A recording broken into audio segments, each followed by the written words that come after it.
नमस्कार दोस्तों, आप सभी का एक बार फिर से स्वागत है हमारे चैनल दुर्गा भक्ति मार्ग में। आज मैं आप सभी को सुनाऊंगी योगिनी एकादशी व्रत की कथा। एक समय भगवान श्री कृष्ण और महाराज युधिष्ठिर के बीच एक अत्यंत महत्वपूर्ण संवाद हो रहा था। महाराज युधिष्ठिर ने भगवान श्री कृष्ण से पूछा, हे मधुसूदन, आपने मुझे ज्येष्ठ माह के शुक्ल पक्ष में आने वाली निर्जला एकादशी के विषय में बताया। अब मैं आषाढ़ माह के कृष्ण पक्ष में आने वाली एकादशी के विषय में जानना चाहता हूँ। भगवान श्री कृष्ण ने उत्तर दिया, हे राजन, आषाढ़ माह के कृष्ण पक्ष में आने वाली एकादशी का नाम योगिनी एकादशी है। यह एकादशी बड़े से बड़े पाप को भी नष्ट करने की क्षमता रखती है।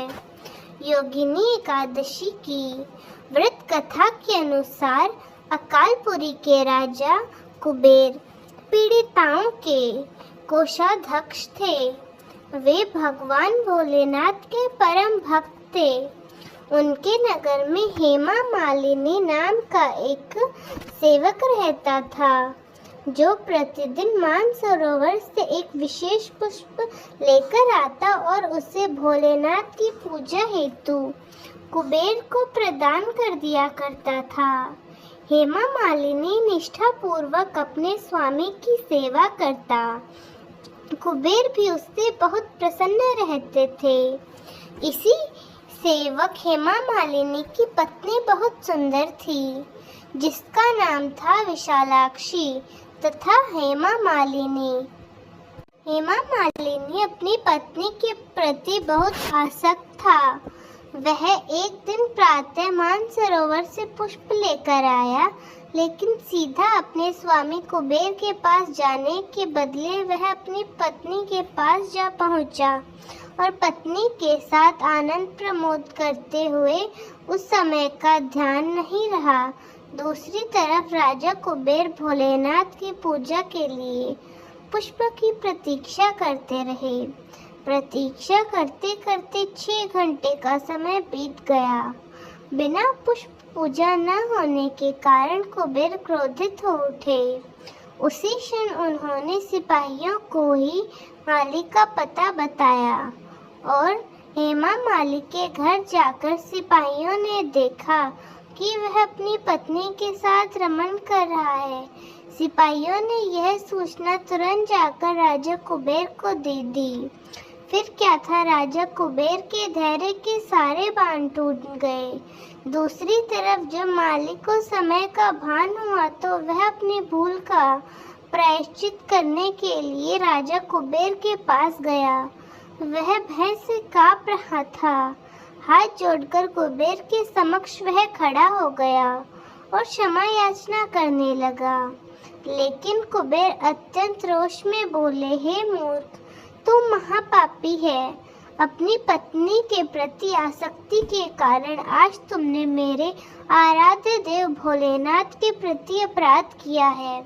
इसीलिए मैं तुम्हें भी श्राप देता हूँ। इसी क्षण तुम्हारा पतन हो जाए, तुम्हारा संपूर्ण शरीर रोग से ग्रस्त हो जाए, तुम पृथ्वी पर अपने कर्मों की सजा भुगतो और अपनी पत्नी से सदा सर्वदा के लिए दूर हो जाओ। कुबेर के श्राप से उसी क्षण ही माली का पतन हो गया। वह रोग से ग्रस्त होकर जर्जर शरीर के साथ पृथ्वी पर ऐसे ही भटकने लगा। भूख प्यास से परेशान, अपने शरीर की पीड़ा से पीड़ित वह जंगलों में भटकने लगा। अनेक वर्षों तक वह यह यातना भुगत रहा था, परंतु भोलेनाथ की उपासना में सहायता करने के कारण उसकी चेतना शुद्ध और सात्विक बनी रही। एक दिन वह पर्वत पर जा पहुंचा, जहां ऋषि मार्कंडेय तपस्या कर रहे थे। उन्हें देखकर हेमा मालिनी ने उन्हें प्रणाम किया। ऋषि मार्कंडेय ने उसे अपने पास बुलाया और पूछा कि पुत्र तुम कौन हो और इस प्रकार जंगल में किस उद्देश्य से भटक रहे हो। हेमा मालिनी ने कहा कि अपने जीवन की सारी पीड़ा ऋषि मार्कंडेय को सुनाकर अंत में हाथ जोड़कर बोला, हे ऋषिवर, मेरे कुछ पुण्य कर्म थे जिनके कारण मुझे आपके दर्शन प्राप्त हुए। कृपया आप मुझे इस पाप से मुक्त होने का मार्ग दिखाएं। हेमा मालिनी की बात सुनकर ऋषि मार्कंडेय बोले, आने वाले आषाढ़ माह के कृष्ण पक्ष में योगिनी एकादशी आएगी। तुम्हें इस एकादशी का श्रद्धा पूर्वक पालन करना है, जिसके प्रभाव से तुम सभी पापों से मुक्त हो जाओगे। हेमा मालिनी ने योगिनी एकादशी के पालन का संकल्प लिया और वह वहां से चला गया। आषाढ़ माह में उसने योगिनी एकादशी का श्रद्धा और नियम पूर्वक पालन किया। व्रत के प्रभाव से उसका शरीर पूर्ण मुक्त हो गया और अपने पूरे शरीर को प्राप्त कर वह अपनी नगरी पहुंचा।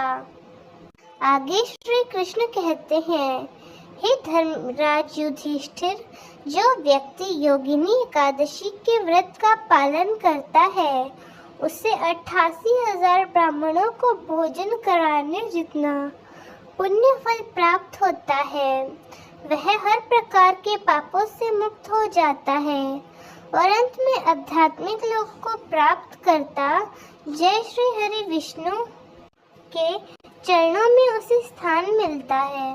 तो दोस्तों, कैसी लगी आपको हमारी आज की वीडियो? कमेंट्स में ज़रूर बताएं। धन्यवाद।